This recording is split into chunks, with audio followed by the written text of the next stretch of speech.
A lot to cover tonight, so short time to get it done. Nope, you're fine. Thank you. School teacher, yes. Well, Jennifer's from the playground, so she can help out here. So everybody, if you could take a seat, we'll get going here.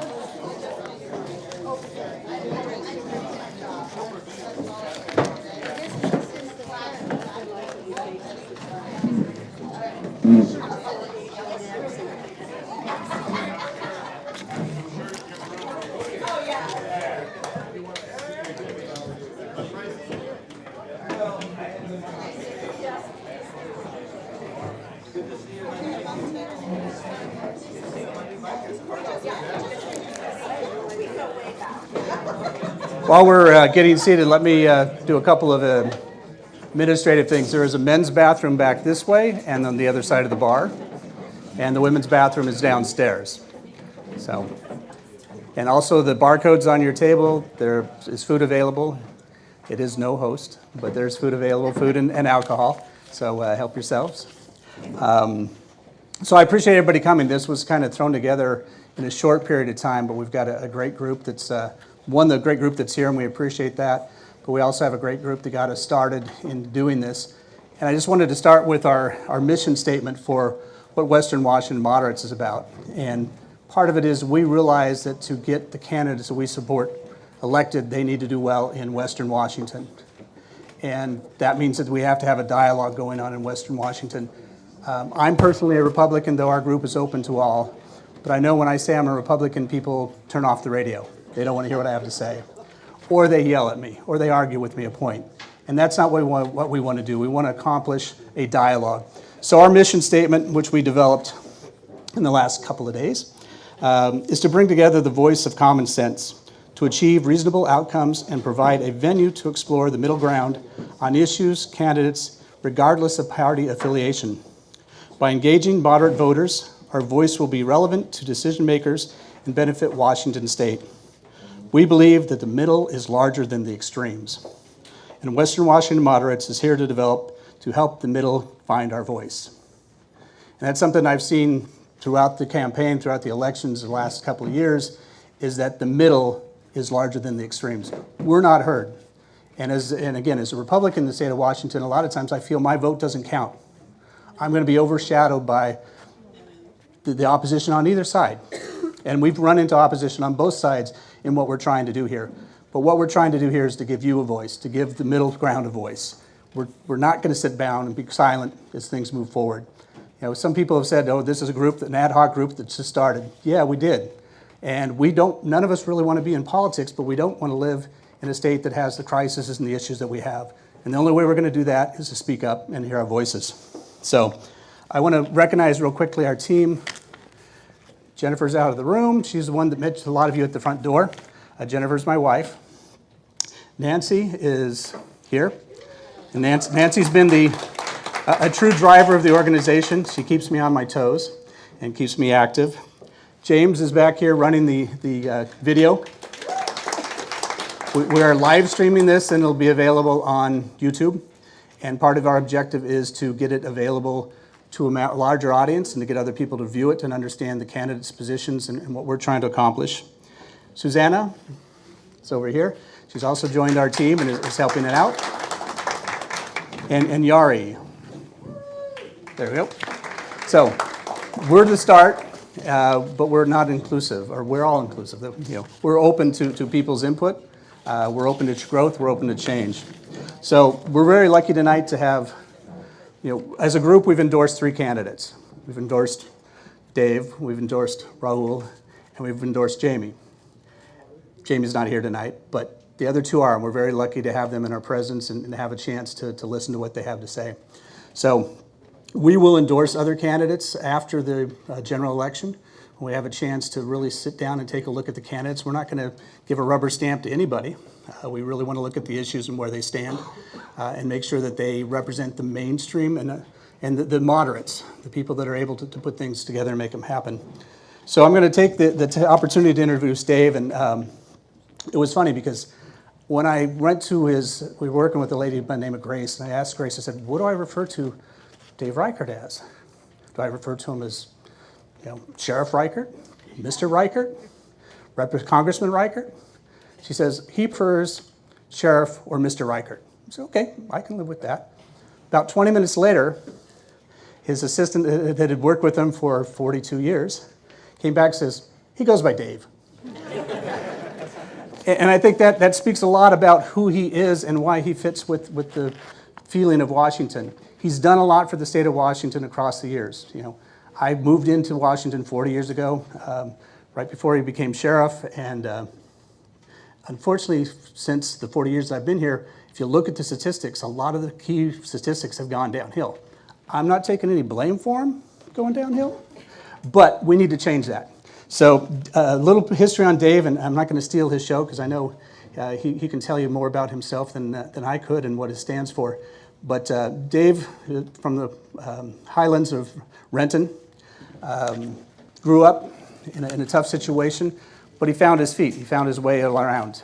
He went to college down in Portland at Concordia on an athletic scholarship, moved back to Washington, and the rest is kind of history. But the bottom line throughout all of his career is he's applied the skills he learned in sports, of leadership, endurance, continuing to bounce back up when you get knocked down, and to lead people to achieve objectives.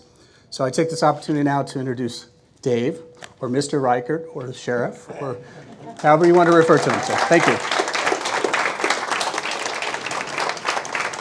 Thank you. Do I need the mic because you're recording this? I need it because of that? Yeah, I'm not usually a mic guy. It seems formal to me. But can you hear me out? Yeah. Like this? You can have this. No, this is good. No? As long as you can hear me. I can hear it on. It's on. It's on. Why do I have to turn it on? Can you not hear me? I'll turn it on. I'm just being difficult. Okay, how's... There we go. All right, I don't like the sound of my own voice, and I don't like my... Oh, good, that picture's gone. I don't like that picture either. But, those of us who are running for office, have the opportunity to go to events like this now almost every day, sometimes twice a day, sometimes 3 times a day. And every one of these gets me energized because this is really how things begin to change. In rooms like this, with people like you, giving up an evening, coming to an event to listen to a bunch of political speeches. And sometimes we can be boring. You're supposed to say, yeah, I've been to those. And then, yeah, it's okay to say, yes, Dave, sometimes you're boring. Sometimes it's not always an A+ speech. But the fact that you're here shows you care. Shows you care about what's happening here in Washington State, what's happening in your community, and you want to make a change. The fact that I'm running for office and all the other candidates in this room are running for office is that we hope that we can be a part of your team. This isn't about us. We happen to be the face of whatever office we're running for. So I want to first thank all of you for just being interested to be here and taking the time to be here. Then I want to tell you just a little bit about myself. You said I had about 20 minutes or? Yeah, it's about 20, 25, and then questions briefly. Oh, questions too. Yeah, it's a challenge. There is a test at the end. Oh yeah, I've been asked about every question you can imagine. I don't think anybody's going to come up with one that we haven't faced already. Okay, real quick. I'm the oldest of 7, grew up in the Renton Highlands, as Jim said. I grew up in a family of domestic violence, moved to Kent, went to Kent Meridian High School, ran away from home because of the domestic violence, lived in an old car, 1956 Mercury, by the way. Those of us with silver hair can remember what that kind of a car looks like. And I wish I had that car today because I spent $200 on it years ago. It's probably worth about 20 grand today. There's a lot of us in this room that wish we had kept the old cars that we bought, right? If we could only see the future. I left school, but I kept going to school. I look back and I go, why did I keep going to school? 2 reasons. Girls and football. Those are the two reasons I kept going back, but it kept me in school. I passed. I could play a little ball, so I got asked to play at a small college in Oregon, Concordia Lutheran College. The deal was they would pay my tuition, buy my books, gave me a job, but I had to get my grades up. So I looked for the smartest girl in the college when I got to Concordia. Do you believe that? No, I actually was looking for the prettiest girl. Yeah. And I found her. But she was also the smartest girl. She was on the dean's list. So I got my grades up. I was able to stay in school. And on June 19th, that young lady, Julie, and I just celebrated our 54th wedding anniversary. Yeah. That's how that worked out. It was perfect. 3 kids, 6 grandkids, and 5 great-grandchildren, and a 6th great-grandchild on the way, will be born in December. So we've been very blessed as a family, and that's why I'm here tonight, and I know that's why you're here tonight, because you're thinking about your kids and your grandkids and the future they might or might not have in this state with the way things that are being run right now. Am I correct? Yes. I went into the sheriff's office after some active duty time in the Air Force, and I was a patrol officer, worked in the jail. I could tell you some patrol officer stories. People like cop stories, but I don't have time tonight. Catch me on another night when I have a little longer to speak, and I'll tell you some cop stories. They illustrate a point, though. You know, I faced life and death situations when I was a police officer. In one incident, I was stabbed and had my throat slit with a butcher knife. I went home. My wife never once said to me, "Don't do this job anymore. It's too dangerous, and I don't want to worry about you not coming home."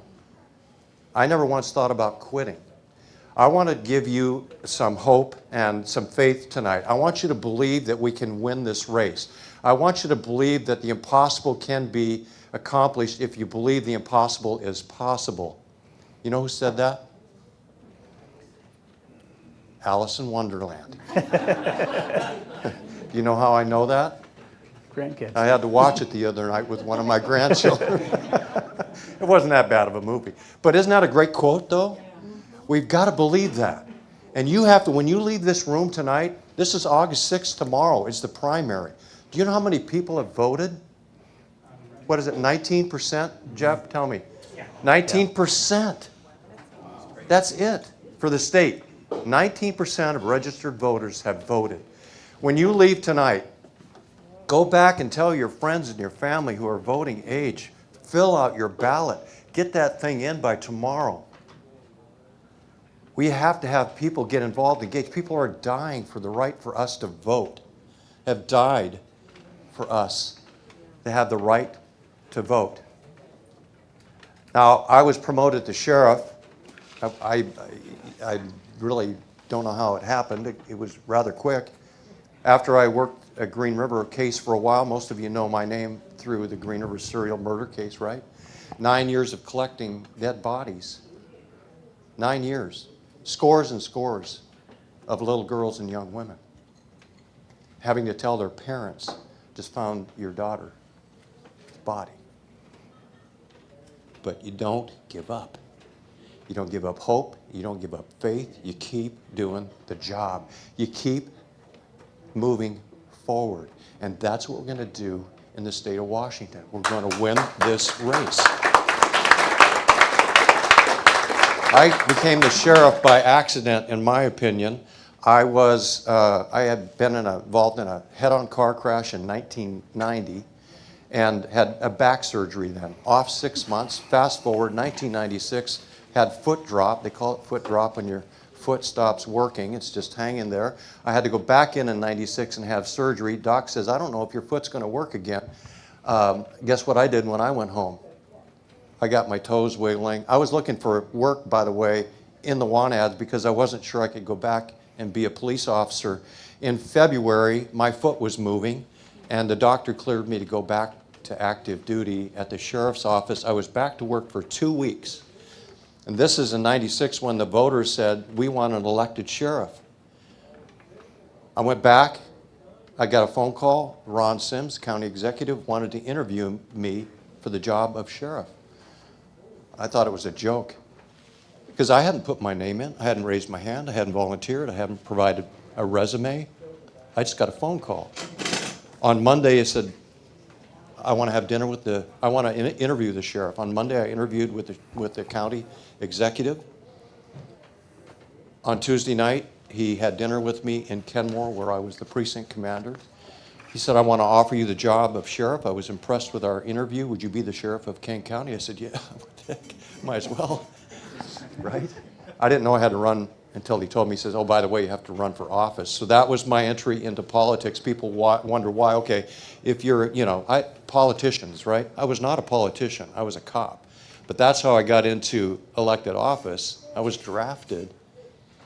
Oh, by the way, before he walked away from the table, he said, are you a Democrat or Republican?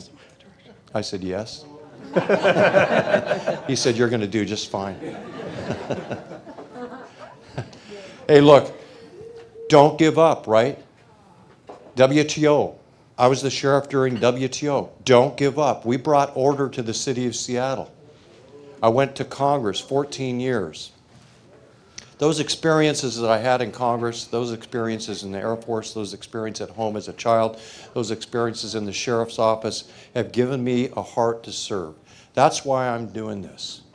I want to serve, and we're going to solve problems because we're going to look at the facts. We're not going to go by ideology. We're going to look at the facts. What else can a cop do, right? Anybody remember the Dragnet show? Joe Friday, what did he say? Just the facts, ma'am. Wouldn't it be great if we had a government that said, just the facts, ma'am? I don't care about the ideology on the left. I don't care about the ideology on the right. Just the facts. Dr. Raul Garcia, running for our state senator's position, U.S. senator, but in the state of Washington. What do you operate on? Facts. He's got to look at a patient and determine facts. He doesn't say, this is a Democrat patient. I guess I need to do something different than I would with a conservative patient. He looks at facts. And that's what we're going to do. We're going to have a government that bases their decisions on facts. And we're going to have a government that's going to be the servant of the people, not the other way around. We're going to serve the people. I'm tired of being the servant of this government. I'm tired of that. Are you? Yeah. I want a government that's honest. So integrity, right? We all want that. Who would be against a government based on servanthood, integrity? Would you not want to be a part of a team that's based upon servanthood and integrity? We become leaders. Look, this election is going to be historic. Not just for the state of Washington. 40 years. Republican governor. I was the first elected sheriff in 30 years. Let's make this the first elected Republican governor in 40 years. We can do that. We can do that. All of us together. It's a team effort. This will be historic across this country. We take office in January. We start to change the way we do business, and we start a dialogue with our Democrat friends in the House and the Senate. That's how we're going to change things. People will see an example of how we treat people, respect people, and work with people. They will see an example of a partnership that we're trying to develop, and maybe it starts to flow out into the community, and we can actually start to talk to our friends who happen to be of a different political persuasion. I can't even talk to my brother and sister-in-law. They're so far left, it turns into an argument. Now, they're on my wife's side of the family. I'm just kidding. They're great people. They just have screwed up. No. I'm just teasing for the camera there. Every time I say something a little funny, guess what happens? Ferguson takes it. He hits me on social media and tries to scare people. They've got a campaign of fear and lies, and that's sad. We're going to focus on the issues. Public safety system, criminal justice system is in vapor lock. It's broken. We can fix that. Homelessness. What are the two major drivers right now today of homelessness, substance abuse, and mental illness. Those two things, and Dr. Garcia will talk about fentanyl and drug and substance abuse and what he deals with in the hospital. The economy. I mean, we keep getting taxed. And not only the taxes, it's the regulations. Let's just take away your natural gas, right? Let's add 50 cents a gallon when we were told it was pennies to the gallon of gas, right? Let's say that we exempt farmers and truck drivers from that gas tax, but we really don't do it. And they pay it too. What happens to everything that you buy?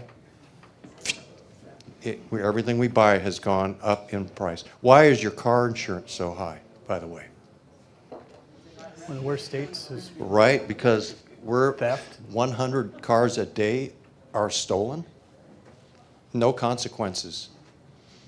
Education. Your children are your children, not the state's. Yes. Right?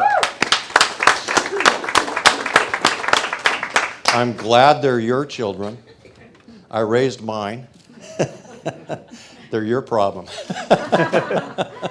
Right? But we need to make sure that our children are taught those subjects they need to be taught so they can be successful citizens in our community. And what are those? We all know science, technology, engineering.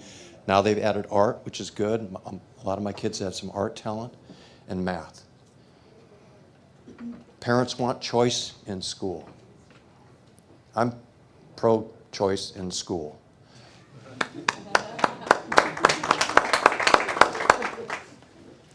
Teachers want choice. They want to teach the subjects they've been trained to teach, but they can't. They've been dictated to by the government as to what their curriculum is going to be. So parents and teachers both want choice. Charter schools, we need more of them. Yes. Right? Yes. And what about maybe your tax dollars following your student to the school that you choose, or if you choose to homeschool? Those are all great ideas, right? Yes. Okay, I don't want you to get tired. We got some more speakers coming up. But thank you guys for having me tonight. And don't forget to vote. Go home, tell everybody else you know that is able to vote, because tomorrow is the last day. Okay, you want me to take a few questions or not? Yes, we have Okay. time for questions, so I'll open it to the floor and. And I have allergies. Then if there's so- silence, I'll bring up some. Okay. Yep. What do you think the role of drone technology is in law enforcement and public safety? It seems like we could do a lot more to put eyes and ears onto a crime scene very, very quickly with drones. And I noticed that I believe it was in Redmond that they started a pilot program. Seems to me to have great potential. So I'm really curious what your thoughts are. I think that, so if you remember, a number of years ago, Seattle PD tried drones at Alki, and the community came out strongly against it. So it would depend on the local jurisdiction and working with their community, because what I hear when I talk to school superintendents, city mayors, city council members, county council, county executives, they're all saying we have lost local control of our schools, local control of our cities and counties. And so that's a decision that should be made at those government levels, local governments making those decisions for their local police departments and sheriff's offices. If you want to talk about state patrol, I would support technology that would help them, especially when it comes to, I can see a very good use of drones in pursuits, for pursuits. Because right now they're still, even though that initiative was passed, they're still limited to some degree. Yep, there's other technologies too that can be used. Rapid DNA machines, by the way, is another at crime scenes. Rapid DNA, that's what I was doing when I left Congress. I was working in Central America, by the way, in Guatemala, Salvador, Honduras, Costa Rica, and Panama. Learned a little Espanol, muy poco, or poquito. But that machine is able to give you a DNA profile in 90 minutes. So when you go into a crime scene and you find samples and you're able to put it in that machine, you're right on the trail of the person who is maybe they were injured in as a witness and or as a suspect. So that's one. Yes, ma'am. So I try to be an optimist, but I'm more of a realist. Sometimes there's, Do you need therapy? yeah, I'm beyond that. So I'm of the, okay, my husband and I, we've lived here for our whole lives. And we've actually got one foot out the door, Yeah. and we're looking to move to Texas. And the reason for that is because we've gotten to the point where we feel like our vote doesn't even count. Mhm. And you know, part of me is like, I want to make a difference. I want to believe that we can change the state, and I really do. But then there's a part of me that's like, you know what's hitting the fan, and there's only so much, you know, we moved to the east side because Seattle was too dangerous, and now we're having all sorts. I had a friend of mine who was just accosted walking her dog in the middle of the day in Clyde Hill, Yeah. and got and her necklace ripped off. Right. And fortunately my kids are old, and if my kids were little, I'd be out of here like yesterday. Mhm. My kids are, I've got one at Hillsdale, I've got one, Yeah. my kids are good, but I'm having a really hard time being optimistic. I mean, the people that I know, friends of mine who I love, they're so apathetic to what's happening, and they have no idea. Like they don't pay attention. Yeah. And it's almost like I want to tell them, if you don't know what's going on in the state, you shouldn't vote. Yeah. I mean, really, because That's you're where- dumb. I'm just having, I guess my need to be informed and my need to stay sane are not real good right now. So, I voted for you. I voted for. Well, see, you're on your road to recovery already. Well, it's the first step, right? And part of me is like, I know people, and they're going to look at the ballots, and they're just going to put Democrat, Democrat, Democrat, Democrat. Well, I'll tell you, so. They're not even going to know the issues. Well, I'm going to share this with you that, first of all, change starts with us, Right. okay? And secondly, if we don't do it, who will, right? And if we have committed to doing it, then we've got to do it 100%, right? You're here. Yeah, but you So, have one county. You I'm- have one county, King County. If you don't win. Oh, yeah, but That's Yeah. why we're here. And that's, but I've done that before. I'm not worried about I'm that. just saying, like, it's one county Yeah. that. So we're going to win because we are right. We are talking to almost every event I go to now is a combination of Republicans, independents, undecideds, moderate Democrats. When I was running for Congress, if somebody threw a fundraiser, a conservative threw a fundraiser, it was Republicans at the fundraiser. When I go now, and I don't know, I'm not asking, but I bet you there are people in here who lean to the left, and some are further right than I am. But what we recognize together is that we have a problem as Americans. We have a problem as Washingtonians. We have a problem as human beings in our communities right now. And there is a shift in the way that we are viewing our community and how we solve problems. People recognize that if you allow someone to commit a misdemeanor and there are no consequences, our children then start to commit other crimes. And they might shoplift a pack of gum one day and nobody says anything. Oh, I think I'll fill up a shopping cart full of food. And then the next week they're taking that shopping cart and they're filling up a stolen car full of food because there's no consequences. Nobody cares. We can't even put the juveniles in the youth center into lockup who commit serious felonies. We can't do it because they're putting adults in those facilities. So they're booking 21 to 25-year-olds in youth center because they say the prison is too harsh. Now, what about, this makes no sense. So I gave you my brief background because the experience that I've had in my life, I think perfectly matches with the problems that we're facing today. And with that lined up, I didn't expect to be here at 73 years old running for governor, but I've been asked every cycle to do this. And I've said, no, you know, the timing's not right. I want to solve Green River first. And then I ran for Congress. And then I left for 5 years and worked in Central America. Then all of a sudden, the stars have aligned. And it has taken us years to get to the point that we're at today. But you got to put your foot down somewhere. And I'm going to make a stand. And I want you to stand with me. And I want everyone in this room to do the same. We are going to be, I will be the SWAT commander, you will be the SWAT team, and we're going to take this governor's office this year. We're going to do that. But you've got to commit to it too. You've got to get people out there to vote. You've got to donate to your candidates here because it takes money. I'm not asking for my own self, although, you know, if you feel so moved by the Spirit. But the rest of these guys and gals that are running for office need your help. And that's part of it. Get involved. That's why you're here.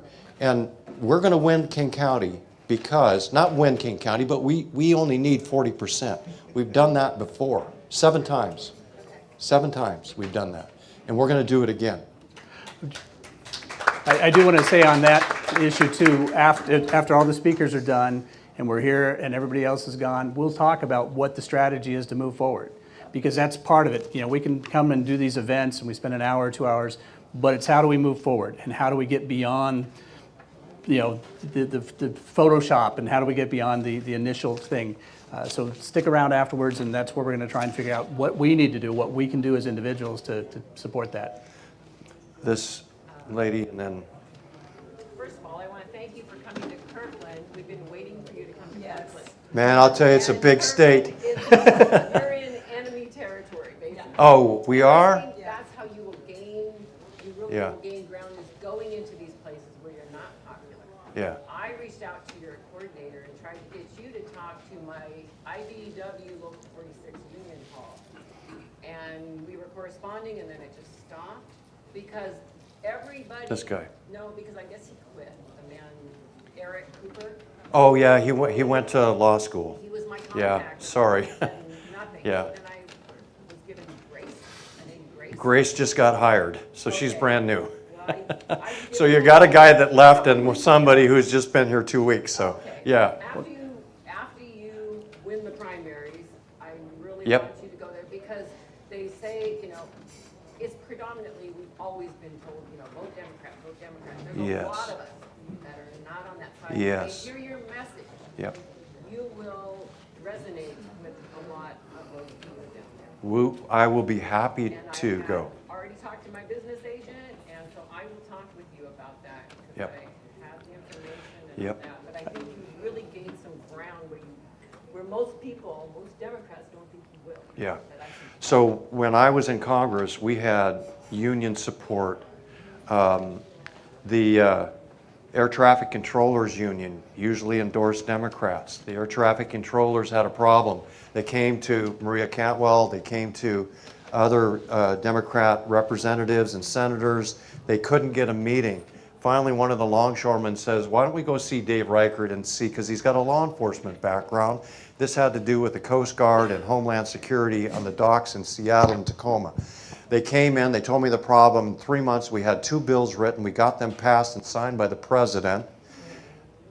And so the Longshoremen's Union didn't ultimately endorse us, but the air traffic controllers did. I get 2 stories mixed up there a little bit. But the air traffic controllers had 2 issues that they came in.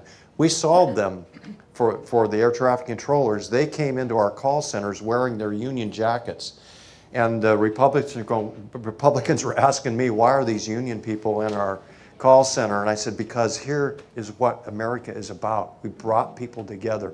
So the teachers union, by the way, the National Teachers Union has endorsed me in past campaigns.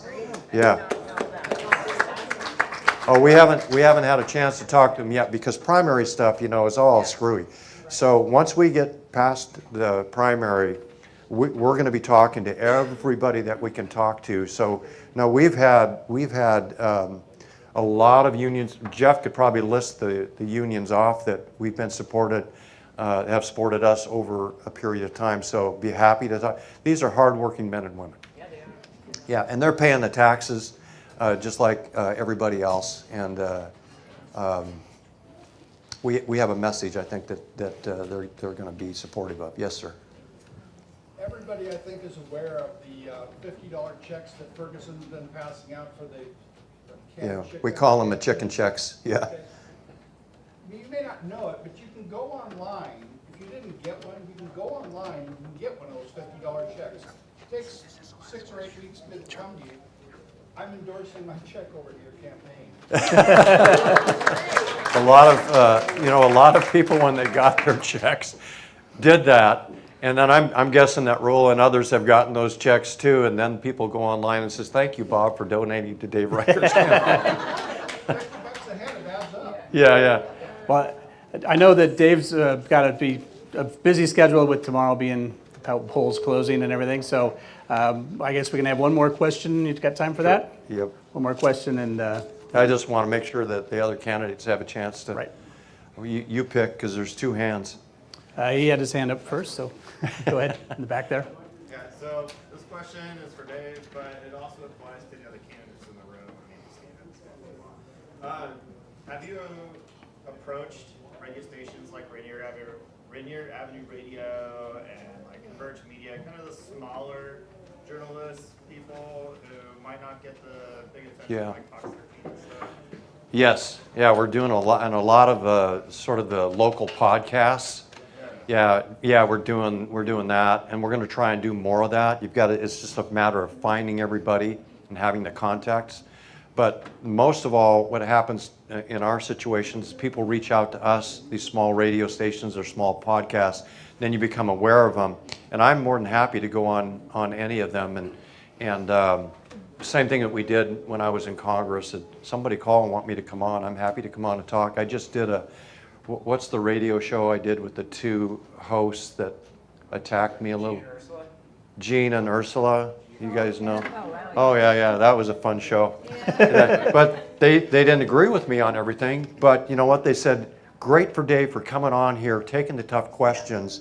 And that's what we're going to do. I'm not afraid to ask me a question. I'll answer the question. What you're going to get is what you see is what you get. It's going to be a cop, no BS. Okay? And you got a doc back here. There's going to be a doc, no BS. So we got a cop and a doc thing going on. Right? We're going to fix it. All right. All right. Hey, thank you guys. Good night. Thank you. Appreciate it. Actually, I'm going to step behind the screen here and get a video running real quickly. So if you'll bear with me.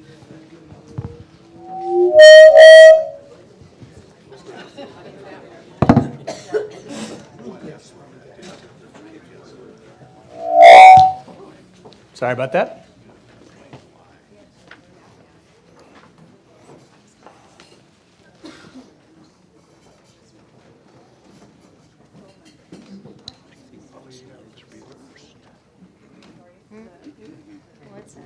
What happened here? Oh, my ankle became really sassy this morning. It got swollen, and my Achilles, every time I step, it hurts. Can you hear that? I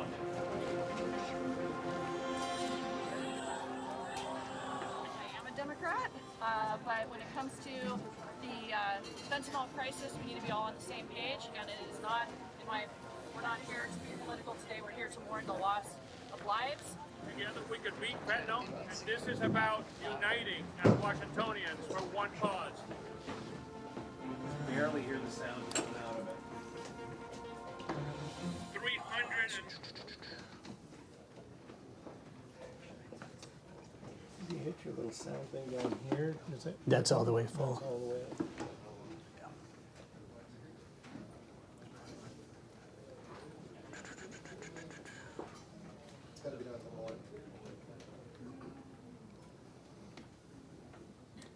Yeah, my volume's max here.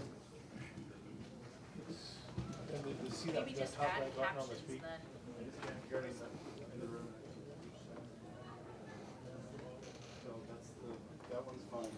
And this is up max, and 88,050 steps honoring each human being that has died of fentanyl in this state and in our country. This is a crisis.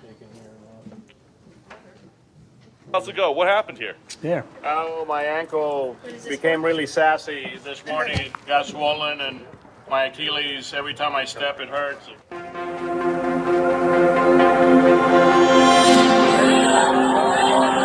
I am a Democrat, but when it comes to the fentanyl crisis, we need to be all on the same page, and it is not, we're not here to be political today, we're here to mourn the loss of lives.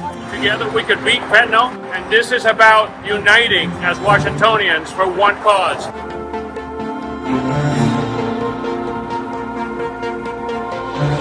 $398,050 steps honoring each human being that has died of fentanyl in this state and in our country. This is a crisis that we are not paying enough attention to. If we can address fentanyl dependency, everything else will be better in this city. It's the thing I talk about every single day.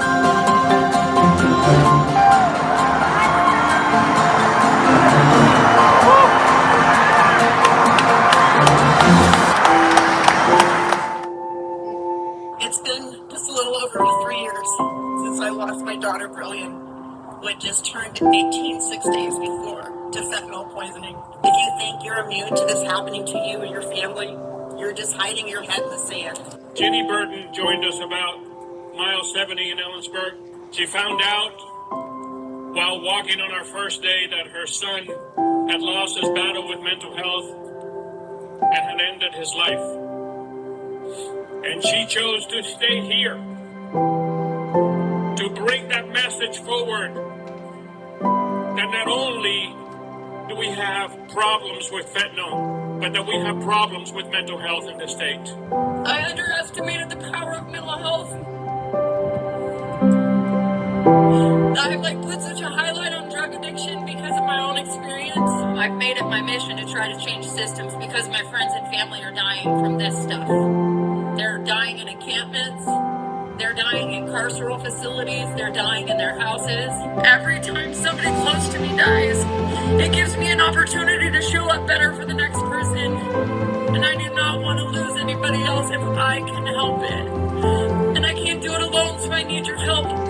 If we can help somebody like Raul be elected, people like Andrea Suarez, and they're on different sides of the friggin' aisle. But they're both working intentionally to try to improve the quality of people's lives. That's our responsibility. I will tell you that as your next United States Senator, I will work day and night to pass the Americans Against Fentanyl Act and give felony charges to drug dealers and put them in prison. And open our hearts and arms to the addiction world and tell these people with this disease that we are going to give them all the resources and we're going to help them come back to their communities and their families.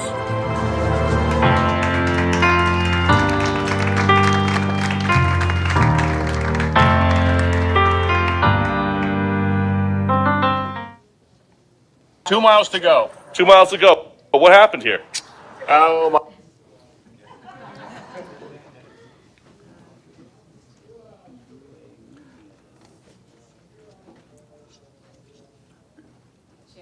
I'm coming. I was just going to take a nap back here while I had a chance. But so thank you for listening to that. And we have as a guest today to make the introduction to Dr. Garcia, and that is Yari. And she comes to us with a personal story of immigration, legal immigration in the United States, and kind of the issues that she faces and her ties to Dr. Garcia. And so we turn it over to Yari to... Thank you.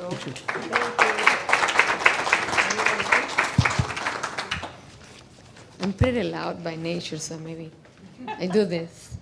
It's good that I use it so you can understand me. Please listen, I do have a very slight accent. And so, that's right, from Texas. So thankful to be here, surrounded by all of you, like-minded individuals, and it's a very great feeling. It's a feeling that can't describe too easy. I only have 5 minutes. For a Spanish person, if you're familiar with the culture, that could mean 10. But I will do my best to stay in time. It's a feeling that it inspires freedom. One of the reasons why I left Cuba many years ago. Tonight I can talk to you about my journey, my political journey, escaping the communist regime of Cuba. But I choose not to do so, and I will choose to tell you what I was seeking when I left the island of Cuba in 2003. I wrote it down so that I can stay on point. Otherwise, I'll go on and on and on, and you'll go like, okay, land the plane, though I was not taking a plane when I came. I dream about a government where I could express my difference of opinions in unity without the fear of being incarcerated or abused because I did not agree with the regime. I dreamed that I could vote. How many of you have voted? I did mine, yes. And I sent my husband to the boxes, very protective of my ballot. And so he did it, and I'm thankful for that.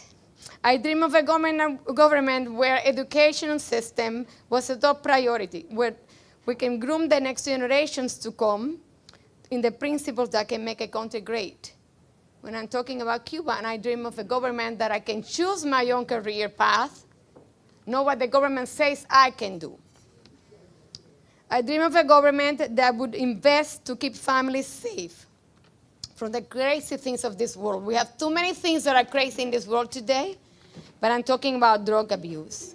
I'm talking about crime. I dream of that government. I had a dream of a government that runs its economy in a way that protects and cherishes its people, educates them, and do not victimize them. We can do it. We're not victims. I dream of this government that cares and keeps us safe. This, in so many areas, was the America that I met when I first came. And I know we can do it again, united, because united we are stronger. We can face so many issues when we are in unity. We can agree to disagree. It's okay. I have lived it firsthand. It's not pretty when we don't agree.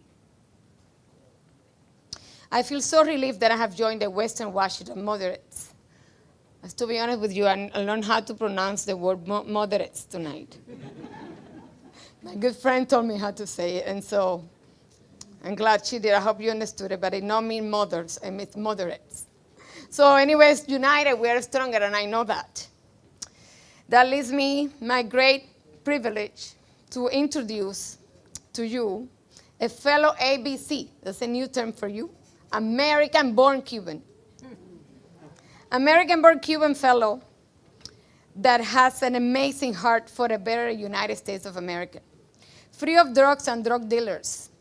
An accomplished doctor who has experienced firsthand the tragedy of death, homelessness, and all the destruction that drug abuse and drug use brings to our schools, our homes, our country, our states, our houses, our friends, our neighbors, our family. Our future senator with the heart for education, among many things, that will make a country way greater than we are. If you could please give me 1 minute, and we'll address the Spanish community. I promise you I'm not mad at you. I'm just going to speak in Spanish for 30 seconds. Estoy llamando a todos los latinos del estado de Washington, a todas las personas que hablan español. Si tienen el poder de votar, les introduzco hoy al doctor, un doctor maravilloso que se preocupa por nuestras familias, nuestros hijos, nuestras escuelas, el crimen en nuestra ciudad, el crimen en nuestro estado. Y yo, por favor, les pido con el corazón abierto que vote. Vote esta noche, que su voto sí tiene la diferencia. Y es importante para todos los ciudadanos americanos que hablamos español que votemos. Y si usted no puede votar, es ok, porque si usted conoce a alguien, usted tiene que estudiar, entender por dónde viene este candidato para nuestro senador representando el estado de Washington.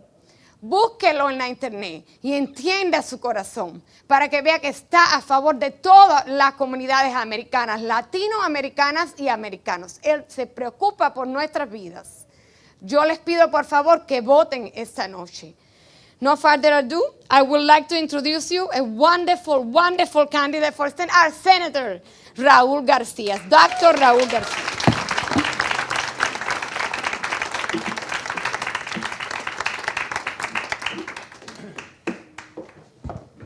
Well, after that, I don't know that I could do much better. So thank you. I'll take questions now. No.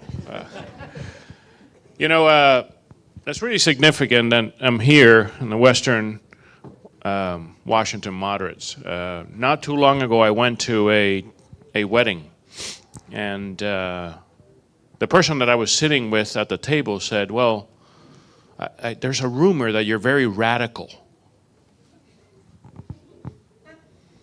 So I looked over, and Peter was sitting at the next table, and I said, Peter, can you come over here, please, and give your opinion of my radicalism? And Peter thankfully said to the lady, he's probably one of the most moderate people we have in the state of Washington. So it's significant to me that I'm here, and I thank you, and it's an honor to be here. I'm running to be your next United States Senator. And we just heard one immigrant's passion for what she wanted in America, for what she was looking for in America. And if you think about it, what is America? What is America? America is the union of all these people that came from all over the world with a fire inside of them looking for something great. In that intention, we created the greatest country in the world. And we want to preserve it. We want to make it better for our kids. We don't want to put our future on their credit card. We want to open opportunities for them to succeed more than we did, right? Every generation, in my experience of America, that is exactly what we feel. So and that's why I'm here. Because I came from a place that didn't have that. That didn't have the freedom to speak. That didn't have the freedom to be an individual, to make decisions for yourself and your family. The government made it for you. My family had a tobacco plantation in Cuba. Had a dairy farm. But the government knew best, so they took it from us. And make no mistake, the ideology is you will own nothing and you will depend on the government. And there's a lot of people out there that are okay with that. But I am not. And I will fight with every inch of me for that never to happen in the United States of America.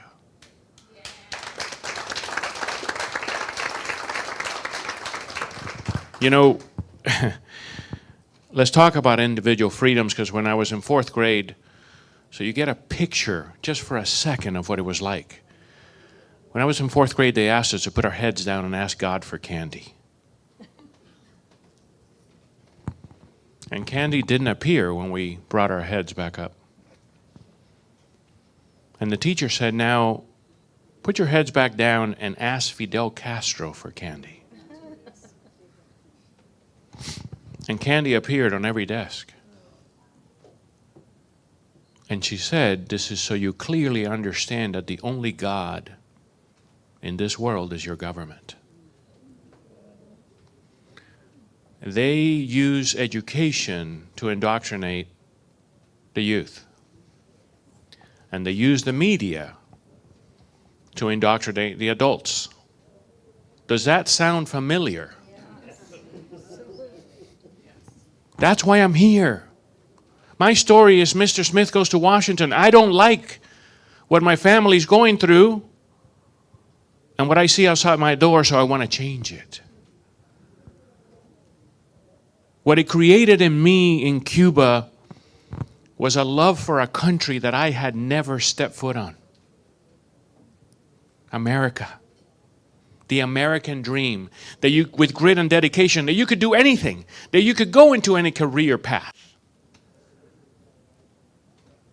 We screamed at the top of our lungs at school because we had to, how bad the imperialist Yankees were. And then we went home to listen to the radio to see if the New York Yankees won, because that was the only team we knew about. So we loved America before getting here. And I'm one of the lucky ones. She is too. To come here, to have the opportunity to study, to become a physician, to become a medical leader in my profession, to run national boards, to get elected to national offices and run national organizations, to own my own business, this little farmer from Cuba. My family will tell you I was never a farmer. I moved to Havana and I always lived in the city, but let's stick with the fact that I was born in a farm, okay? That's the American dream. That's what we not only have to preserve, but we have to make it stronger. Because that's how we love our family. Do you know how important family is? Family is where it starts and it ends. It's my wife's birthday today.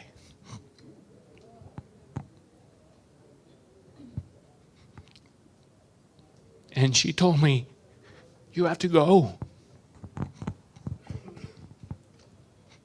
You have to make it real. You have to make it happen. And we can't let a birthday get in the way. That is true grit. Right? 185 miles I walked from Toppenish to Seattle. It wasn't easy. It wasn't easy at all. But it has to show people that we are willing to walk the walk. Too many politicians sit up here and talk and tell you what's wrong. And then they get elected into office and forget that we are your servants. Dave Reichert said that. We're going to have a government that serves the people instead of the other way around. We're going to have a government of facts. I'm a scientist. I am trying to come into politics to bring my scientific mind and say, no, according to results, this $100 million is being wasteful. Let's give it back to the people. So, for me, there is no bigger crisis than a human being dying every 4 minutes and 50 seconds right now in this country of fentanyl. And that's why I did that walk. Because truly, as your next United States Senator, I want to eliminate the supply completely.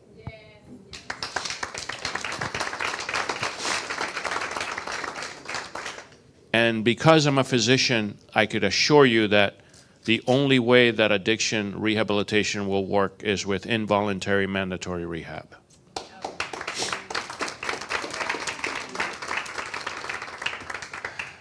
Dave talked about the economy. We all have our minds on it. I have 4 children that try to put gas every month. I have one of them here. They always call me. Can you help me out with gas? Because even our oldest that's married, 2 incomes, a daughter, sometimes they cannot reach the end of the month.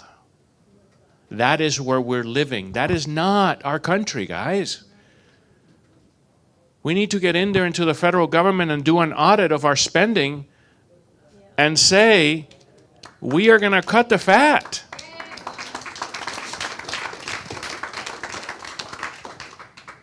But most importantly, I'm here because I want to be the United States Senator for Washington State. I want you to wake up in the morning and understand that there is a guy 3,000 miles away that actually cares about your family. Because I'm doing this for mine and for yours.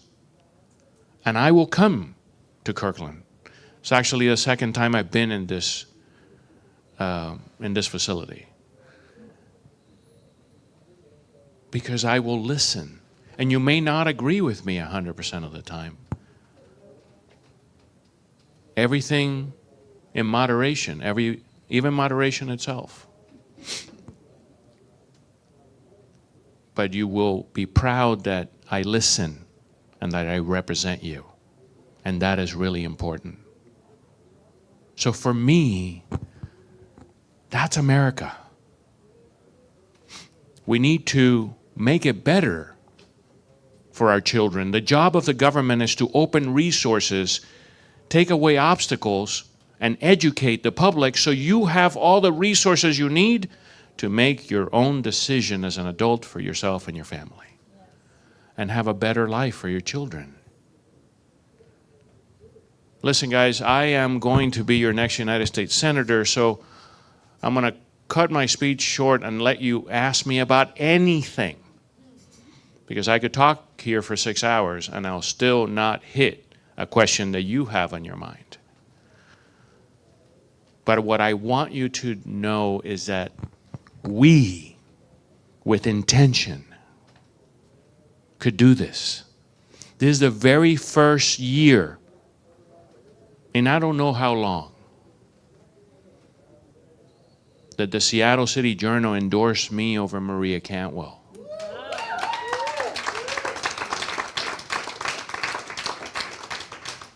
I think people are ready. You want to see my intention? I carry a United States Senate coin in my pocket. And I'm going to go through a wall for you if I have to. And it doesn't matter whether you're a Democrat or a Republican or an independent or a libertarian. What it matters is that you're a citizen of this state and you want a better life for your family. And that is what I'm going to work day and night in. Thank you very much. Thank you, Doctor. I'm sure we all have questions, and we'll go back to the last question. Will be the first question this time. Last person. Go ahead. Andy. So we're in Eagles Lodge. As U.S. Senator, what are you going to do to fix the still not all there VA system? Well, for the last 26 years, I've been an emergency medicine physician. And what I didn't say in my speech, I had the honor to work for Senator Bob Dole. And he's the one that instilled this love in me for public service, where you can actually do a lot with every decision. And my love of service has not changed from being a physician. But I used to help a patient or their families. Now it's a community, a state, and a country. In the 26 years that I've been in the emergency department, there has not been a veteran that has come into my emergency department and said, the VA system is great, fantastic. First of all, I want to thank every veteran in here. And yes. And my goal is to revamp the $280 billion VA system so every veteran and their families could get their health care at any of their choosing, clinic or hospital, without any obstacles. Obviously, healthcare is my wheelhouse, and we have a lot to fix, especially when my opponent ran on healthcare 6 years ago. Okay, look, we talked about facts, right? And I think that there's going to be a big difference. There's going to be a gaslighting campaign on the other side, and there's going to be facts scientifically from my side. She says she is the champion of women's health. I worked at 2 hospitals that closed OBGYN, and the senators did nothing. We have closures of OBGYN all over the state. If you're pregnant in Packwood, you have to go all the way to Chehalis to deliver. Okay? So let's stop the gaslighting. Women's health is worse today than 6 years ago. Okay? So we're going to change a lot of things, and one of those is that I feel that you should have the power instead of insurance companies, so you can choose any insurance company in the country to have your bid, and we're going to eliminate all these obstacles that you have to get an MRI and a CAT scan and the physician you want and so on and so forth. And you could bet that I'm going to work really day and night for that. So, more questions? Yes. Hi, thanks for coming to King Yeah. County and running. So I'm a millennial, and I would say that most folks I know in my generation and in successive generations are particularly concerned about climate change. Yeah. And I would just say, from my perspective, it doesn't really seem, like, not saying that I necessarily agree with what the Democrats say about climate change and what should be done about it, but they do seem to be very vocal and fairly aligned on that issue. Whereas Republicans, they sort of seem to generally allow the Democrats to manage the narrative on that, and they're either silent or very minimal is said about it. And so it's a huge topic, you know, in terms of getting elected. Sure. So I was just curious, and sorry I don't know, but like, is there like a particular issue in that arena that you feel that you can get behind and kind of at least say, hey, like, this is, because I know a ton of Republicans who totally care about the environment, right? But it just doesn't seem to come out, and it's not like on the platform. So anyway, just curious what your thoughts are. So when I talked about America and making a better future for our children, the environment is there, right? We have to keep the environment healthy for our children. We live in one of the cleanest places in the world, okay? And as Republicans, you can't sit there and deny climate change. It's scientifically already proven that, you know, climate is changing. It always has, right?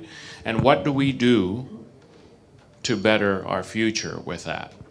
And for me, it's a balance between energy and protecting and being commonsensical about the protection of the environment. I think that we have feel-good environmentalists and actually do-good environmentalists. Okay? Coming out and saying, we're not going to have gas cars by the year 2030 is a throwaway comment. That it feels good to say that, that's never going to happen. Let's be scientific about this. This is why I want to bring facts, right? What's funny to me is that people in brick and mortar in Seattle want to teach the outdoor Eastern Washington people about the environment, right? It's kind of funny to me that they want to close the Snake River dams that have salmon ladders that pay money to cultivate salmon. But they don't talk about the Skagit River dams that don't have salmon ladders. Do you know why? Because the Skagit River dams directly go to Seattle Electric. I don't want to touch that. So let's not be convenient. Let's not be feel-good environmentalists. Let's actually do good. The Seattle Times asked me, how do you feel about opening up the Alaskan pipeline? I said, for as long as we depend on oil in this country, I would like to get the oil from us. That has this, we have the strictest rules to protect our environment, instead of trusting the Middle East, Venezuela, and Russia that could care less about the environment. So is the way that we can't fear that question. We have to hit it head on and speak the truth. And people will say, that's commonsensical. I mean, that's, right? Who here will say, oh, no, I don't care about the environment. I don't care about our kids. No, we all do. But we have to be very factual about it. You know, Inslee wanted to change the sound. We wanted to take nitrogen and phosphorus out of the sound to get more oxygen for fish, right? It would cost $26 billion. Now, the outcome was an increase in oxygen by 0.002%, which is a p-value of nothing. Like you're wasting $26 billion. So let's have a better answer, right? Let's not be feel-good environmentalists. Let's actually do good and be truthful and be factual. Yeah. We have time for a couple more questions. Go ahead. Hi, Dr. Garcia. Yes. Thank you so much for being here. I'm so happy to hear what you're saying. Do you actually feel that mandatory treatment for fentanyl can be, we could actually get that done, getting through all the loopholes and stuff? Is that a possibility? Yeah, no, I think that it becomes federal law and the U.S. Attorney's Office will enforce it through each state. Okay. I have very good intel that even big Democrat government people in King County are very much for involuntary rehab. And I could tell you why. Your brain is telling you to lie, cheat, and steal to get that next fix or you're going to die. This is what your brain is telling you as an addict, okay? And that control will last 4 weeks from your last use. So these 30-day programs, that's why they don't work. You sit in a rehab facility, you open all these wounds in front of all the other addicts, and then they're like, oh, you're good, go to an AA meeting. No, we need a comprehensive rehab program that has mental health, that has counseling, that has the rehab, and that has relationships with businesses, tech colleges, and even universities that want to take these graduates out of these programs. But you cannot have that dealer there when they come back. Yeah. Great, thank you. Yeah. Yes. I'm sure you're aware that HUD subsidizes low barrier housing. How do you feel about that? Because low barrier allows drug use, fentanyl use. Right. So that's why I want to eliminate the supply.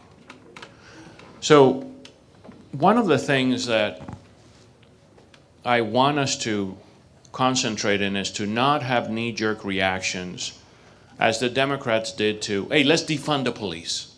Yeah. Okay.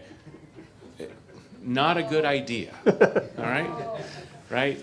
So I saw a lot of presidential candidates saying, we're going to get rid of the Department of Education. That's a knee-jerk reaction. So again, bring in scientific mind into politics. Let's go to the HUD programs and see exactly what they're meant to do. And then show this is ineffective. And this one in Missouri is actually effective, is doing what it has to do. Why are we failing here in Washington? Because of drugs and mental health. So we have to eliminate the root of the problem. So actually government programs do work in certain parts when properly used. And if it doesn't work, then you have to scrap it. So that's my feeling on it. And I have a fundamental belief that my job as a U.S. Senator is to make the governor of Washington succeed. And that Olympia's job should be to make every county succeed. And that the county's job should be to make every city succeed. Instead of mandating Mukilteo to have low-income housing. I'm saying low barrier. No, yes. But I'm giving you an example of mandates, right? Another city which complained about it. Like, we don't have a problem with that. Why are you forcing us to have this, right? So if you come here and your community doesn't need this, then it shouldn't be mandated that you have it. That's the example that I was trying to. Okay? We could talk more about it. Okay. More questions? Hud? Yes. Yeah. To talk about fentanyl, it's the source that brings it into the country. And we all know the border is an issue with Democrat, Republican, it doesn't matter. What can we do? What can you do when I support you? Yeah. To stop that? How do we stop the influx from Venezuela, from Central America coming through Mexico? How do we deal with Mexico to stop that product and people from coming to our country when the borders are wide open? Right. So we started talking about America when we started, right? Every sovereign nation should have the right to dictate who comes in and out of their country. Period. There is no middle ground. When you stop being able to decide who comes in and out of your country, you're no longer a sovereign nation. And this is what we have. We have lack of discipline and lack of leadership at that border. And that has to stop, and I will vote 100% to stop it. All the time. Yeah. So there are those who feel that this is an attack on America. It's hard to argue it, because right now in Yakima, fentanyl is 40 cents a pill. It is readily available for everybody to get killed. Okay? And it's something that we need to resolve. So the Americans Against Fentanyl Act, the more and more that we talk to colleagues in D.C., to people here, will probably include the border. Because we have to resolve it. We live in a very embarrassing place for our government. We don't know who's coming in and out of our country, but the cartels do. They know exactly who's coming in and out of their country, and actually they keep tabs of these people that have crossed over. They need to pay them. So now you're not only talking about drugs, but you're talking about human trafficking, because these women that may come to Kirkland still have to pay that debt. And they will do anything to pay that debt. Understanding Yeah. the problem. Understanding what you're saying. What are we going to do? Oh, we have to first. How do we stop those governments from sending their people?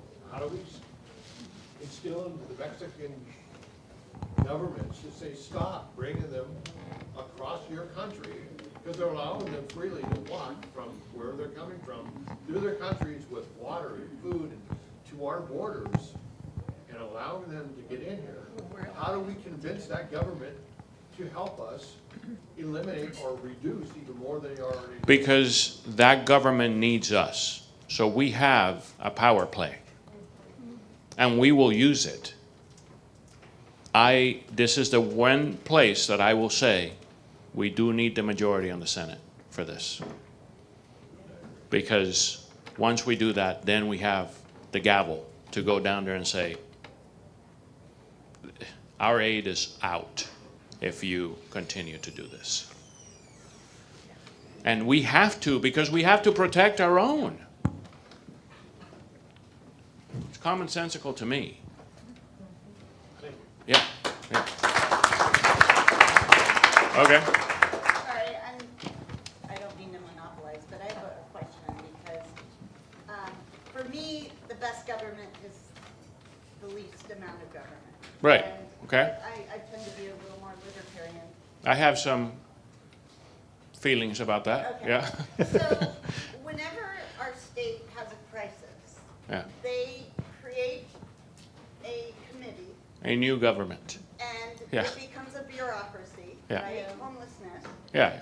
And so it's a multi-billion-dollar bureaucracy, and there's no incentive to fix it, because if you fixed it, then all those people would be out of a job. Very right? clear in my mind, yes. And we have more employees in the Seattle public school system than we do kids. Oh, So you yeah. have all these schools closing, and you have a huge bureaucracy.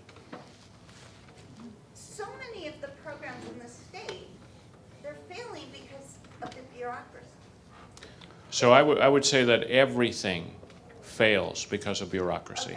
So, Yeah, great. I am We're on the same I am a champion of the least government as possible. When I talk about doing an audit of the federal government, I am not talking about hiring the largest firm with 600,000 accountants to come.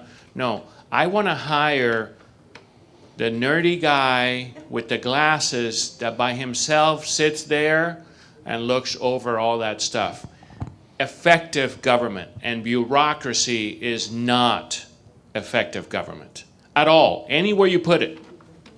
So slicing, when I say slicing the fat, like a surgeon, I mean, seriously, I will push to get our government to be as little as possible and eliminate all this bureaucracy. In education, primarily, teachers have no power these days, okay?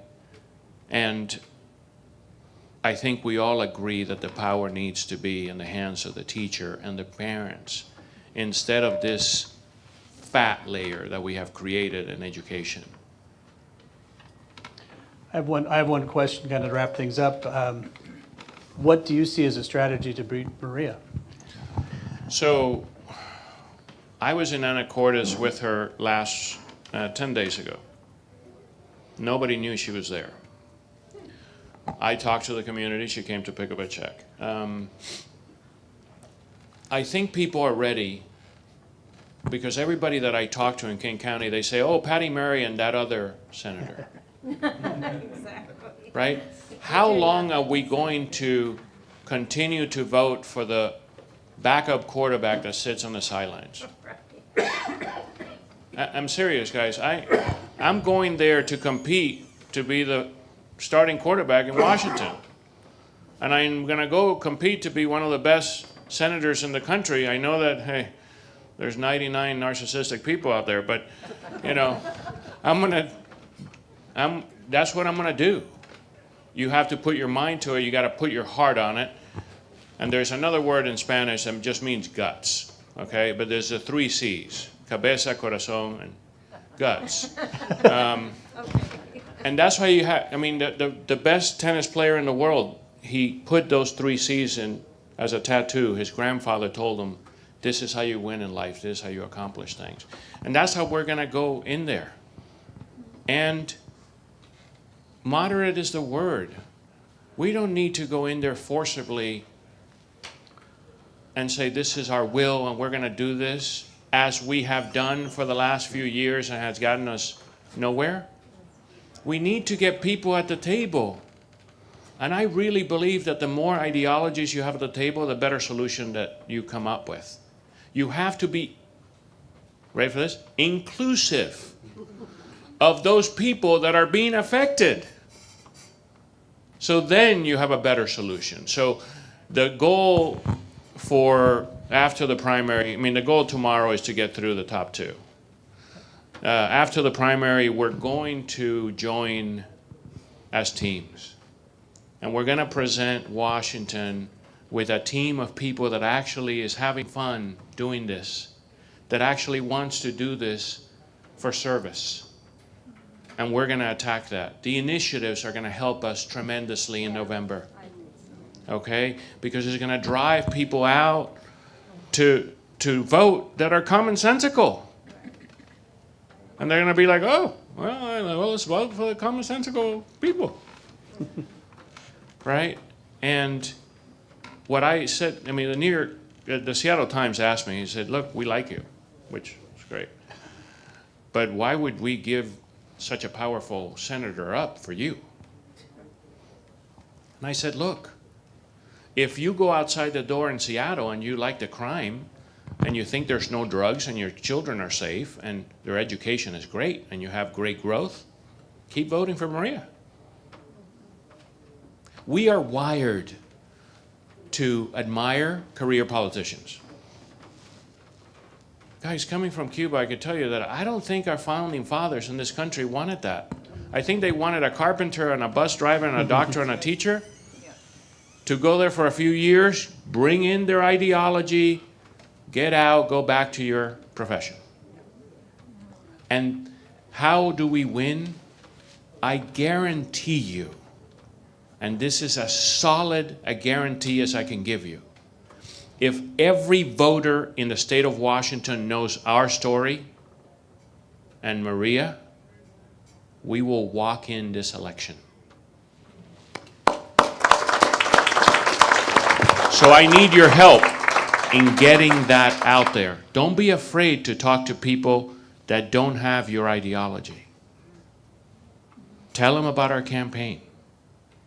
Some people call me the Republican unicorn. I said, well, being a unicorn is pretty good. It's just, you know, just listen, get me in front of them. Get our message out there, and if every voter knows it, we win. I'm not gonna need 10 million. We just need enough to get to every voter. So yes, money is king in politics, just to get the message out. I've spent a lot of money in my own campaign because I want the citizens to understand that whatever they give me is just to get the message out.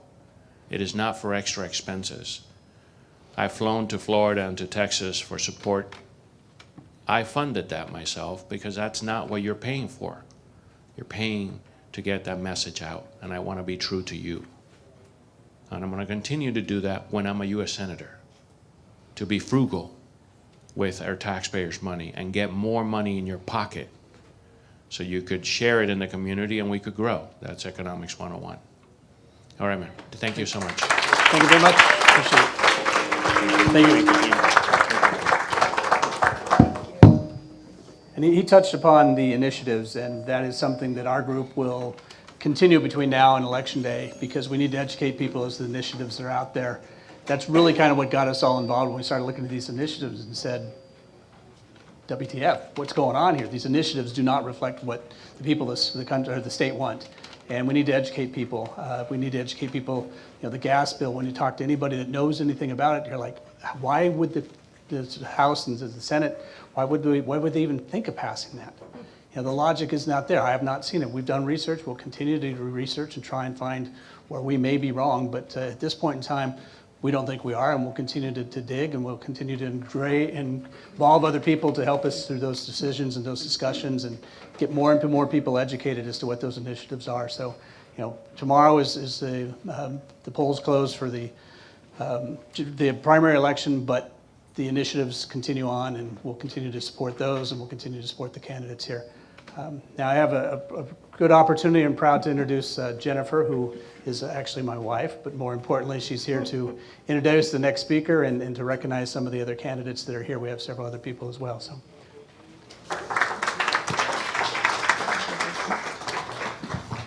Hi, everyone.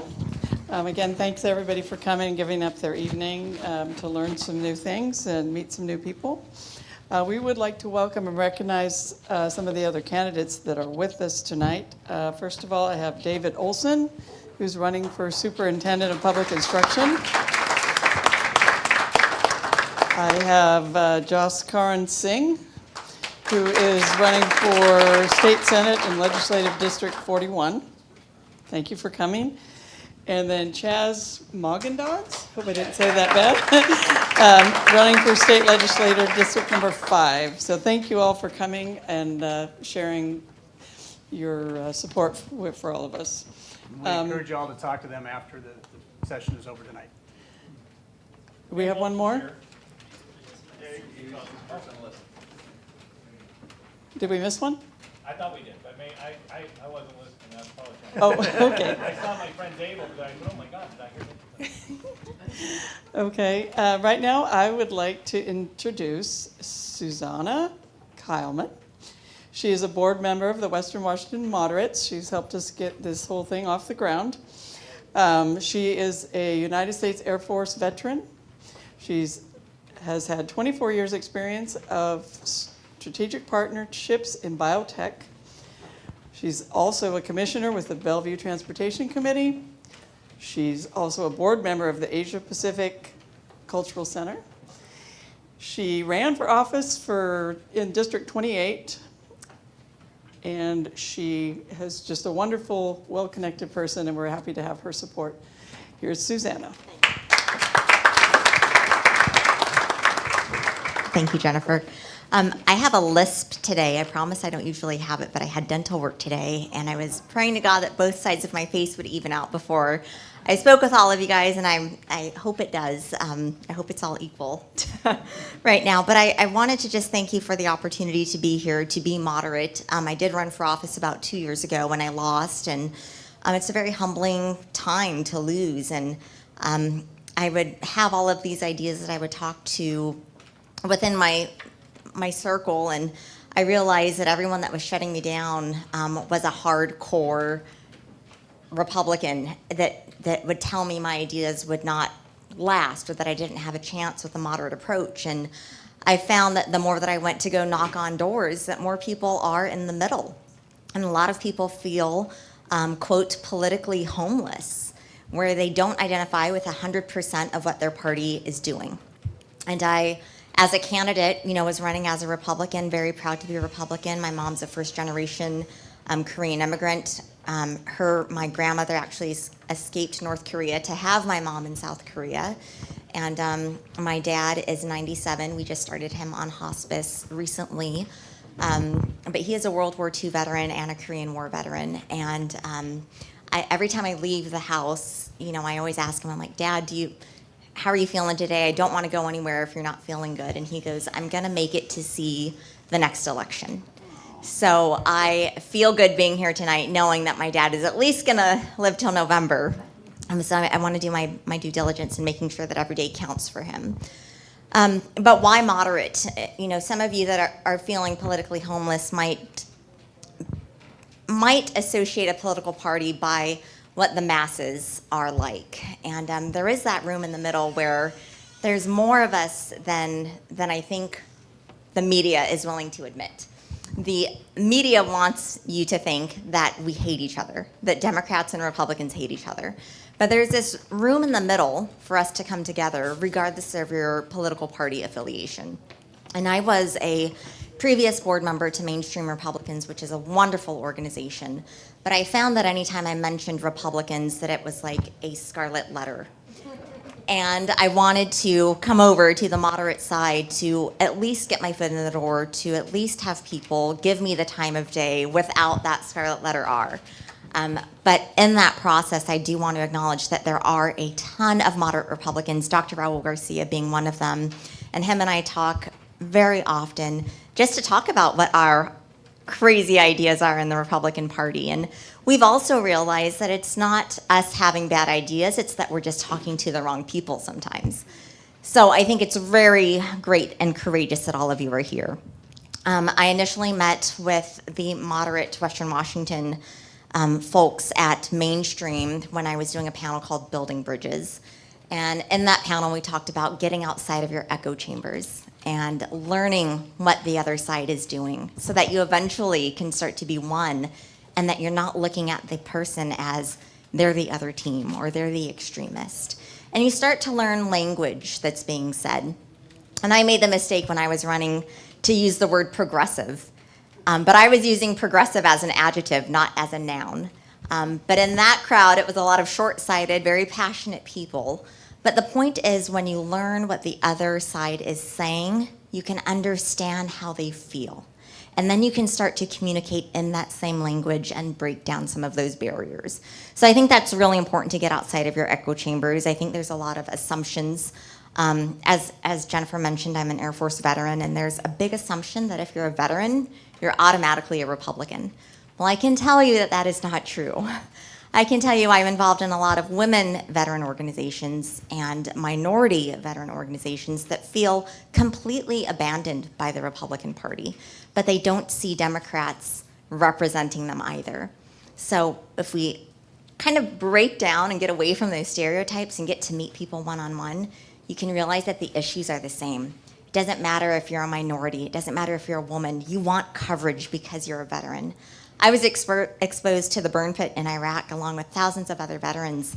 And the burn pit bill has come out so many times, and there's been several veterans initiatives that are named for veterans or have a military affiliation in the title of the bill. And when they get shot down, people think, oh, you must hate veterans. Well, there's so much pork that is stuffed into that bill, and veterans don't understand about that pork. So they're essentially being exploited to pass all of this pork. And I have a hard time explaining that to my veteran friends. It's not that they're anti-veteran, it's that there's pork in the bill and you're being exploited as a veteran to get that pork passed. When we talk about I call myself kind of fiscally conservative and socially liberal or libertarian, and I always want to resort it back to the preamble of the Constitution. And a lot of people focus on the Constitution itself, but I think you need to actually go back to the preamble of the Constitution. And the preamble covers 5 key things where the government should only have involvement.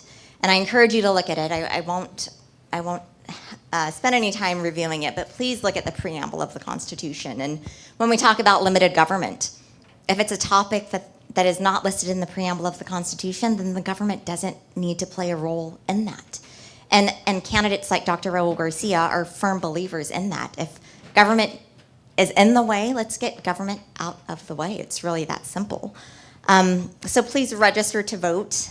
Please, once you vote, make sure that when you're voting again in November that you've still done your research. Reaffirm that you have done your research on a candidate. Get outside of your echo chambers. Learn the language that the other party is using to communicate, and don't let the other party control your narrative. If you have a scarlet letter on your sleeve, prove them wrong. Let them know, hey, I'm a Republican, I care about the environment. I'm a Republican, I care about women's health. Or I'm a Democrat and I care about low taxes. I'm a Democrat and I care about veterans. We all have a responsibility to break these stereotypes that are associated with us. So I'm very passionate about being now officially a moderate. My biggest thing with running for office was I thought that was the way that I could make the most change. But I really believe by just removing a scarlet letter that we can make more change being in the middle than we can being on either side. So that's all I have to say. Does anyone have any questions? All right, thank you so much.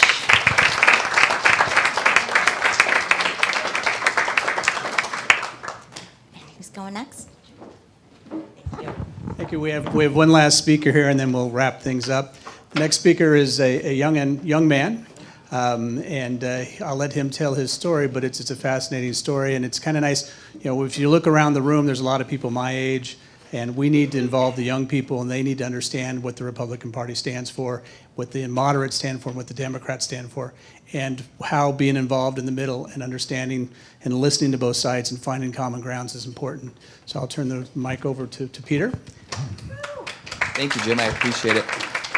My name is Peter Candelius. I'm the vice chair of the Mainstream Republicans of Washington, an organization that Susanna mentioned a little bit. We support center-right candidates throughout the state, so we endorse candidates all the way down to water commissioner and all the way up to Dr. Garcia and Congressman Reichert.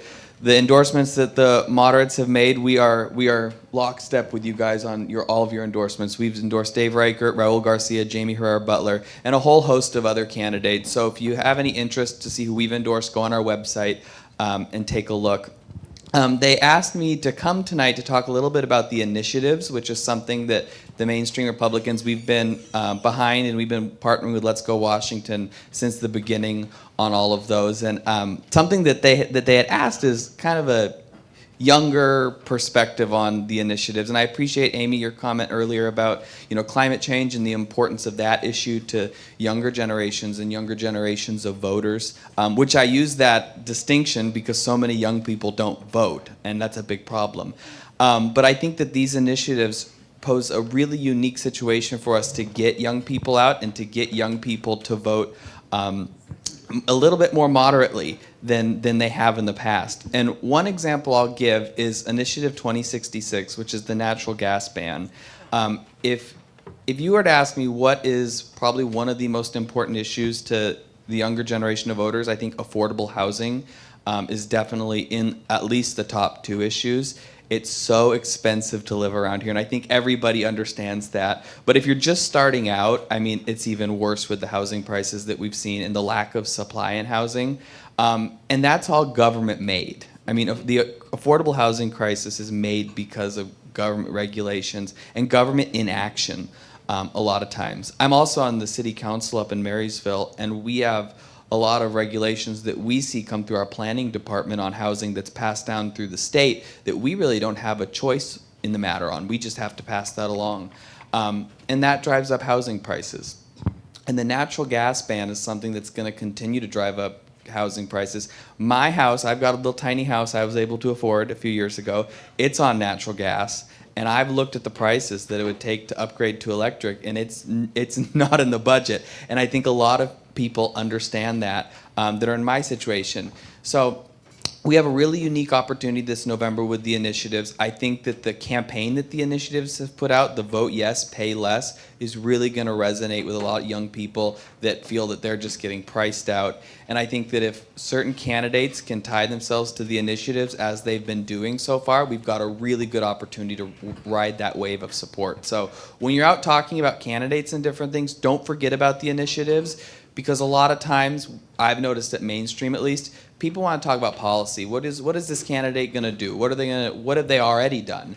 What has their opponent done? Why don't they like that? And this is a really good, solid example of policy solutions, not necessarily tied to a candidate or a party, that a lot of people, I think, can get behind. So I appreciate the invite to talk tonight. Keep the initiatives in mind as you're out talking to your friends, and I can answer any questions about that or mainstream if you've got them. Okay, thank you. Could you give a little overview of the initiative on the capital gains tax? Yes, the capital gains tax initiative. That's something I don't think many young people need to worry about quite yet in their life, but I think the capital gains tax is something that's just it's widely known that it is an income tax. We had the Supreme Court in Washington that ruled just as we thought that they would. But it's the support for the capital gains tax initiative is all over the board. So of the 4 major gubernatorial candidates, 3 of them support this initiative, and that includes Mark Mullet, a pretty sensible Democrat that's running for governor. So I think that the sensible folks are on the right side of this.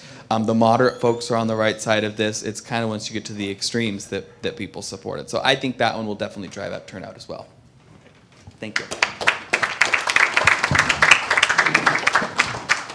Well, that wraps up our speakers. I did want to close with a couple of thoughts. First of all, thank everybody for coming. We appreciate it. It's interesting, when we started this, I've gone to a couple. I started as a Republican. I voted for Ronald Reagan. I worked in his campaign. I mean, that's how far back I go in the Republican Party. But I can't relate to the guys that are running it now. I went to a couple of precinct captain meetings, and I felt like a fish out of water. I was welcome as a fish in your bed. I mean, they were not welcoming to me at all. And when we announced that we were having this, we've ran into some brick walls. They didn't like us supporting the candidates that we're supporting. And I'm sure we're going to see that on the Democrat side as we expand our horizons and get some other people involved in the organization. So we got a challenge in front of us. All the candidates here have challenges in front of them. We know that change needs to happen. Again, I've lived here for 40 years, and every year I've seen Washington State decrease in one area or multiple areas. So it's time that we speak up. As I say, the middle is louder, or the middle is bigger than the extremes. We've got extremes on both sides. The middle needs to be heard. That's what our purpose is. And in that purpose, we're a new organization. Basically, the last 10 days, And this was put together really quickly as we looked at what needed to be done. And again, we had a great team getting things started. We welcome other people to be involved and to help provide support. We're not looking for money. We're looking for support in votes. We're looking for support in people to talk. We're looking for people to go out and reach out to people and to make sure that what we do here, we've got roughly 50 people here, we want to influence, each one of us influence 10 people. And it's too late to do anything for the voting tomorrow. Most of the people have voted. But between now and the general election, we need to make sure that this voice, and I'm not saying my voice, I'm saying our voice, is heard. And so we are looking for some support on our website, and there's barcodes on the flyer that's around here. On our website, you can sign up for a newsletter. We're going to have another meeting once the primaries are over, and we're looking at the 19th of August, probably right back here. We'll announce that in the newsletter, to have people welcome to come in and work with us and kind of decide which direction we can go and what makes sense. We're looking for volunteers because we're looking for people that have expertise in different areas. We'd like to start, one of the things that Susanna said was, you got to go to where the voters are. You got to go to where they are because you can't expect them to come to us. So we're going to look at, okay, where can we be involved? Where can we be in a parade? Where can we go to a fair? Where can we go to a community event where we can talk to people? We don't even have to have an official table, but we need to talk. We need to let them know that we're not unreasonable. There is a moderate voice out there. Their vote counts. So we need somebody that's going to kind of monitor that and say, okay, here's an event that maybe we need to have somebody go to. We're looking for people that have experience in social media that can help us get the word out. I'm old, I have an Instagram account and a few other things, but I don't know how it all works. I can't figure out how to get followers. But there are people out there that do, and we need to get them involved because we need to get the word out from the group. When I started calling people, I'd say 90% of the people that I called say, yeah, I've already voted for Dave, but I can't make it. Well, that's fine. But we need to reach out beyond the people that we know and reach out to the people, have them reach out to the people they know. So we're looking for volunteers. We will be endorsing other candidates between the primary and the general election.